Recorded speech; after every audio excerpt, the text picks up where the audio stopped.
Welcome back to the Drone Camps channel. It's an amazing spring in 2017 because we're having a new drone. It seems like every day on the channel something else comes in the shop, and I've been working with this one this week. I've been flying this one over the weekend and I've gotten to know it a little better for you so we can do a proper review. This is something new from the guys over at RISE. This is the RX255 class racer drone. It is modular. It has removable ESCs that are plug and play, so if you have a problem with one of your ESCs, you don't have to do any soldering inside this. You can just pop it out and pop a new one in, so that's really nice.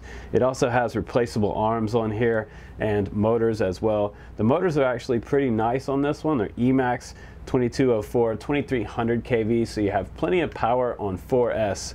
And this battery bay up inside here will do anything from a 1300 battery 4S up to a 2200 if you're running 3S. Now, plenty of room inside the cockpit. It also has changeable VTX switches, built-in LEDs, and it comes with single blade props, which are great for new guys. If you're going to do racing, you get a longer flight time with single blade props versus tri props or quad props. So pretty cool little carbon fiber racer here. Let's take a closer look on the bench and then we'll go out and do some flying. Here it is, guys, probably the most extreme racer that RISE makes. This is the RXS255 edition. It is a 250 class racer or freestyle quad if you want to set it up like that. It does come with these single blade props and you have to add your own battery and your own receiver, but the coolest thing about this one is it's powerful in the air, and all you have to really do is get your receiver and bind it up. So it will work with PPM or S-Bus or PWM. You can set that up. It has CC3D flight controller in here that is tunable inside Libre Pilot. And if you guys aren't familiar with that, you can Google it. It's Libre, Libre Pilot. Go ahead and download that, and you can connect this flight controller with the USB cable that comes along with this. Now, it is very, very modular. This frame, the arms can come on and off. If you need to replace the arms, you can do that. And they're also swappable ESCs inside here that just simply slide out and plug back in. So if you lose an ESC and you're not comfortable with soldering, that's really cool that they decided to do it that way. So you just pop this canopy off, remove this top plate, and you can get to all of the inside internal parts. You will need some drivers and stuff to be able to work on this quad. So if you do buy this one, make sure you buy yourself a nice set of drivers. Now, it does feature an XT60 in the very back. That's very standard. We have VTX switches back here for changing your channels, so you can get on a different frequency, different channel for racing if you're with other guys at the field. That way you don't overlap your video with someone else. It's also running that standard 5.8 video signal coming back to your goggles. Now, it does work with Fat Sharks and my LaForge modules, so that's running on 5.8 and this is on 5.8, and I have a right hand circular polarized antenna on here, so this is a perfect match for my goggle setup. And right hand polarized is pretty popular. That's kind of the standard out there. Most people do have that. Now, I was talking about these props on here. These are single blade props, and they're going to give you a longer flight time, which is really nice. If you put tri props on this, you're going to get more punch, but you're going to have less battery and less flight time available. So it's going to consume more of the power in this. Now, they are Emax. This is nice because RISE decided to use Emax motors, and I'm a big fan of Emax. As you know, if you're watching my channel, I love those 2205s, those RS red bottom 2205s. You can upgrade these motors if you want, because underneath here, these are also plug and play. So these just pull right out like this, and if you have a motor go bad, this is great because you can replace this motor no problem. You can put a brand new one on there just by ordering the new part and plugging it back in. And they've really done a great job on this quad. The fact that I don't have to do almost any soldering. Even putting your receiver on, the receiver cable is inside here, right underneath the hatch, and I'll pull it out to the side so you can see it. Right here is where your receiver is going to hook to. This little cable right there. Looks like a little servo lead. And it's essentially 3 wires on that receiver wire. It's the signal wire, 5 volt, and the ground wire. And that just tucks up back up inside there. Now, I did put my receiver up inside here, and I ran my wires down underneath here and up these little antenna pulls right here, and that worked out perfect for my receiver. Now it was really smooth out in the field, and the throttle and the motor seemed really quiet because it's also running Oneshot 125, and that's pretty much a standard for today's race quads. You want Oneshot 25, D-Shot or better on your ESCs. It's just going to make a quieter and smoother experience for flying your quadcopter. Now they were also smart enough to put a 200 milliwatt transmitter, a video transmitter on this quadcopter, so it is very relevant. 200 milliwatt is what most guys want, because if you do 600 milliwatt or above, you're just going to blow everyone else's video off the boards. They won't even be able to see their video because yours will be blasting right over top of it. So it's really nice that they did that. And the camera on here, by the way, is a super high resolution camera. It's actually 1000 TVL. That is one of the highest resolution cameras on any quadcopter to come in my shop this year so far. Very, very high resolution. So if you have Fat Shark Dominator V2s, that's 800 TVL, I believe. So you're going to get a really nice signal back to your monitor or your goggles if you're flying with this quad. It's going to look absolutely beautiful. Now let's go ahead and weigh this RXS255 and see what it weighs without the battery. I'll just go ahead and set it on the scale. And I've got 466 grams right there on the scale without that 1300. I do have a flight power battery, and this is the battery that fits in there perfectly, by the way. It's also available by these guys. So I'll set that on the scale. We'll get a total takeoff weight. Let's see if I can get that on there. Now we have it 618 grams. It is a little heavier than some of the other super ultralight DIY freestyle quads, but this one is a tank. It is going to be super durable. It's also going to be super maneuverable in that sport mode, which is going to be Ratitude mode and Libre Pilot. It does come with 3 different modes on here. We have stability mode for the beginners. If you start in that stability mode, it's not going to let you flip and roll and do all that wild, crazy stuff. It's also going to go back to level when you let go of the sticks. Now the next mode up on that one is Fpv mode, and Fpv mode is just going to allow you almost full tilt and we'll be able to do rolls. And the third mode up is going to be Acro Mode, and it says Acro Mode in the manual, which is nice because before we were looking at Ratitude mode. It might be different, maybe someone could explain that to me, but Acro Mode is going to be no stabilization whatsoever and full roll and tilt there. Now right underneath in the very rear of the quad, there is a little quick release back here with a spring, and if you push this little carbon quick release, it will release the canopy. You'll see these 2 little teeth that stick down. They go through and lock into place by pulling this back toward the rear. So that locks the canopy down if you have your battery in there. Now I do have a 1300 here. This is a Flight Power 1300 that is perfectly fitted for inside the RISE. So we're going to pretend that I have a battery strap on there, and we'll just put this in and lock it down. Go ahead and pull this little lever forward. It locks in place. Now I can plug in my battery. I already have my radio turned on.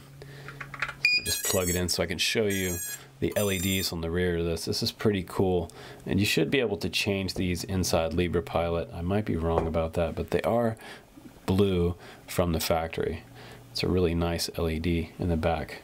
Now, like I said, I was able to bind up an S-Bus X4R receiver and get it working with the Tyrannus Plus in about 10 minutes time. It really didn't take me long to bind it up. It just absolutely worked on the first time that I put it on there, so that's really awesome. Futaba guys, you can also hook up your S-Bus receiver on this as well to that little receiver lead that I showed you on the other side here that will mount up inside the canopy. And for you Spectrum guys, you guys should be able to bind up a receiver as well, because Spectrum has some new S-Bus receivers, so it should be compatible all the way across the board for different radios. I'm not totally sure about the FlySky transmitters, so FlySky transmitter guys, you might want to ask a question down below in the comments. Maybe someone else has an RXS255. I'm going to go ahead and show you the manual that comes along with it. This is the RISE RXS255 manual, and it does say that you need a 6-channel transmitter and receiver to operate the RXS255, 4S battery. I believe you can also fly a 3S. I always tell new guys nice to start out on 3 and then move up to 4S later, but this is a more aggressive style FPV quad, and it really performs well on 4S, so you get tons of extra punch out on 4S. It's running that standard 5.8 video on here. They have some information in here for you new guys to go to knowbeforeyouFly.org, very responsible thing to do, and find out about FAA requirements. For this quad, you would have to put your number on there because it is over that 250 gram mark.